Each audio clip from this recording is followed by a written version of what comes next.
a national advocate raising awareness of modern slavery in Australia. Participated in an Australian first documentary addressing the issue of human trafficking. Is passionate about helping survivors of human trafficking to find a healing pathway to a life of purpose. Our guest today is Roxan Fabiano.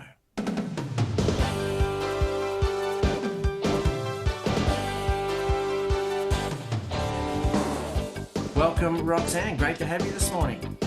Good morning, Ian. I'm so excited to be here and so grateful for the opportunity. Great.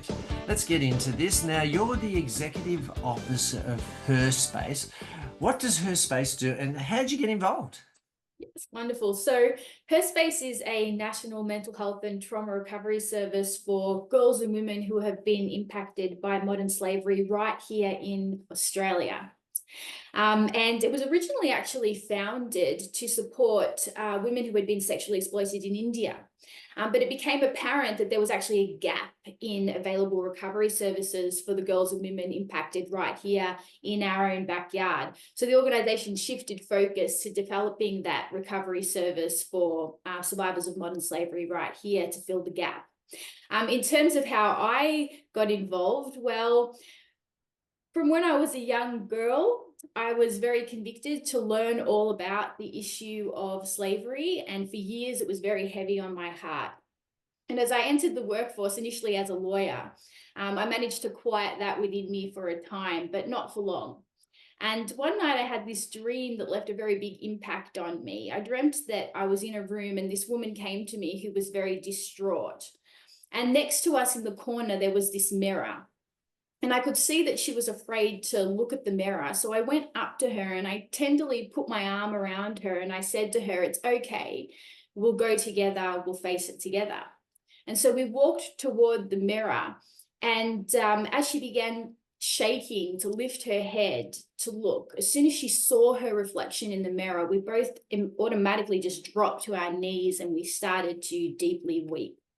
And I knew she was weeping because she was seeing herself, her true self, for the first time in many years. She had expected to see a distorted image reflecting the shame and the worthlessness she felt from the horrific things that had been done to her.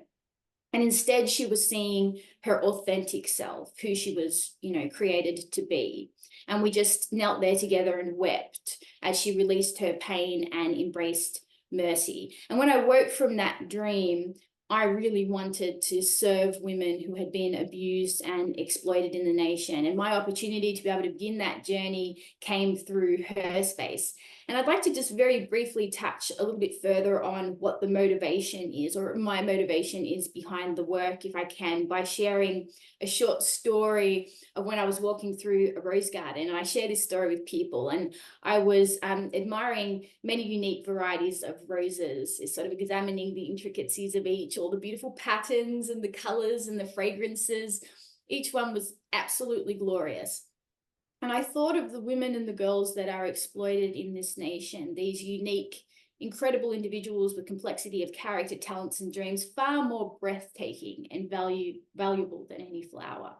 And their glory is taken by another person and it's trampled underfoot. It's abused and forsaken through violence and exploitation. And I knew that that paradigm of violence and exploitation, it reduces human beings to a narrow purpose that really strips them of their humanity, and it really denies the kaleidoscope of blessing they are in the world. So, how is it that I can let that happen?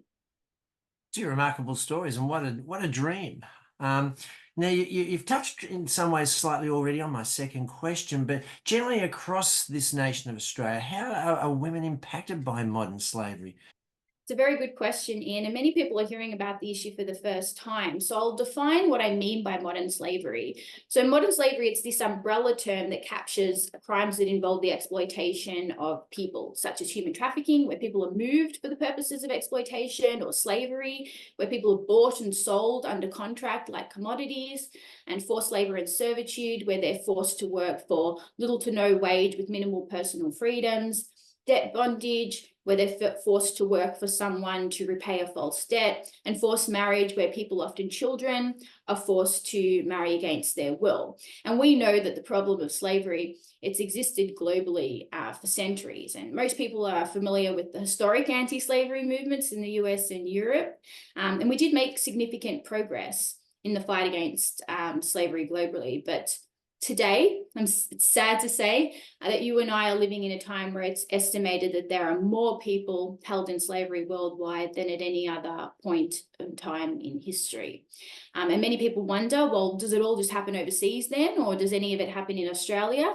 Well, unfortunately, I can tell you that it's estimated that there are at least 40,000 people who are impacted by slavery in Australia at any point in time. And of those, 80% are girls and women, and it's estimated that only 1 in 5 will ever be found and brought to freedom, meaning the rest will remain enslaved here. And people kind of wonder, well, who are the women that are impacted here? Well, we've assisted survivors from every ethnic and socioeconomic background, every citizenship and residency status, including many Australian born and raised. We've found survivors in suburban residences, in the CBD, in rural and remote areas, in literally every state and territory of Australia. And unfortunately, the connection between modern slavery and Australia is not just limited to what happens in our borders. Australia is also a base for the propagation of this crime throughout the Asia Pacific region. And we're in the top 3 consumers of child exploitation material in the region. So the next question I explain is, what are we doing in response here in Australia? And the federal government introduced a national action plan to combat modern slavery in Australia. And there are a small number of organisations that are involved in the fight here, but we're definitely, I would say, at the early stages of the fight in our own backyard. And that's because the issue isn't really widely acknowledged here, which means the crimes, they're left to propagate without equal challenge. It's growing in our backyard, protected by this lack of community awareness. So when I try to sort of explain the issue to people, I ask people, imagine a pitch black room and a match has been lit in the corner. It's this small glowing light, and that light is keeping this overwhelming darkness at bay, but only just. So we really need more people in the nation to begin to kind of fan that flame and set ablaze a movement against modern slavery in Australia. And just to tie off or finish my answer to that question, what I'll do is I'll share a couple of very brief illustrations that are based on the kinds of cases that are occurring right here in Australia to give people a sense. The first is a woman who arrived at what she thought was going to be a great new job, and she was met by her employer who had deceived her. She was physically branded and forced into sex trafficking. A child in early primary school was sold by her parents to a brothel. There was a woman who fell on hard times and she became homeless, and she was picked up by a group of men and forced into a local trafficking ring. There was a woman who travelled to answer a job for domestic service. On arrival, her identity papers were taken and she was held captive there for years, not allowed to leave and not paid a wage. There was a woman who was subjected to domestic violence and sex trafficked by her partner. And a girl in early primary school was forced by her family to marry a much older man. Women impacted here in Australia, Ian. Remarkable. Roxanne, how do you connect with these folk who are victims? So we receive referrals through law enforcement, and we also through other community organisations, and sometimes the survivors will reach out to us themselves directly. Right, okay. So in terms of HerSpace, how does it support these people who are impacted by this horrendous situation? Yeah, it's a brilliant question. Well, I mean, the little stories that I just shared, they were based on girls and women who came out of those situations and were referred to our recovery program at HerSpace. And the survivors, they came to us with this long list of impacts due to the trauma, such as PTSD, depression, and physical injury, and intense feelings of shame and worthlessness. They're trapped in an environment where the overwhelming message to them is that they're not human, that they're objects, devoid of value, and they'll develop their entire self-image based on this. And as a trauma recovery service, we can offer them practical referrals for needs like housing, for example, but importantly, we offer them counselling so they can begin their healing journey. And essentially, we're becoming that metaphorical mirror. And the survivors, as I said, they're scared to look at first, but we continue to stand with them till they gather the courage to look into the mirror we hold up. And we reflect to them that they are human beings of dignity, of worth, that they have the right to be free. And we're correcting that distorted image they saw of themselves in the eyes of the perpetrators as they were being abused. So the short stories that I recounted earlier, each one ended in freedom. And that's because of the strength and the resilience of each survivor to overcome and fight for life in the future. And it's because of the individuals that chose to stand in the gap on their behalf and to fight for their right to be free and to heal and to flourish. And we're actually encouraging and empowering more people in the nation to join the work. So we've been translating our learnings from working with the survivors into community education to empower other people to identify and respond to cases in Australia.